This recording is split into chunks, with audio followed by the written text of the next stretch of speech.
Guys welcome to 1 minute. ఈరోజు అయితే నా హెల్త్ బాగాలేదంటే నమ్మలేదు. మూతికి మాస్క్ ఎందుకు అని అడుగుతున్నారు. ఫీవర్ బ్లిస్టర్స్ వచ్చాయి, అందుకు మూతికి మాస్క్. మూతి చూపించట్లేదు. ఫీవర్ బ్లిస్టర్స్ అంటే కాలేజ్ ఫస్ట్ టైం వల్ల మూతి నిన్న గజ్జలు రావడం ఫీవర్ బ్లిస్టర్స్ అంటారా? నార్మే అందరు రాసి కాలేజ్కి అయితే వెళ్ళిపోతున్నాం గైస్. ఇంకా కాలేజ్ లో ఆడవిడి చూడండి. థర్డ్ రివ్యూ అయితే అంకిత కొత్తగా గోల్డ్ నెయిల్ పాలిష్ పెట్టింది. అదేమో 10 సార్లు చూపించు అంటుంది. ఇంకా దానివల్లే మాకైతే లేట్ అయింది ఈరోజు. ఇంకా మా గ్యాంగ్ అంతా బయట, ఎప్పుడు మేము లేట్ అని. అలానే మా రివ్యూకి వచ్చిన 4th year సగం మంది అయితే ఇలా బయట కూర్చున్నాం. వీళ్ళకైతే అసలు భయమే లేదు. ఇంక ఇక్కడే ఎంజాయ్ అయిపోయింది. నాదైతే ఫస్ట్ టీమ్ రివ్యూ అయిపోయింది. మా కోసం పాపం ఇప్పటి వరకు వచ్చేసింది. ఇంకా వేస్ట్ అయింది కదా, అది ఇంకా రాలేదు. వచ్చాక చూపిస్తాను. నేను వీడియోస్ వాళ్ళదని ఆపితే వీడియో తీయమన్నాడు. చూపించరా ఫేస్ మై అన్న. Vaibhav official project review is completed. వెళ్ళిపోతుంది. ఇప్పుడు నేను వచ్చిన వీడియో తీసి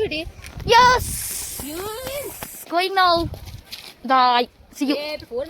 ఇప్పుడు మేము నెక్స్ట్ వీడియోలో గేమ్ ఏదైనా ఆడి పెడతాం. నేను వాళ్ళిద్దరికి ఒక సర్ప్రైజ్, మీకు మేము ముగ్గురం కలిసి ఒక వీడియో చేస్తాం.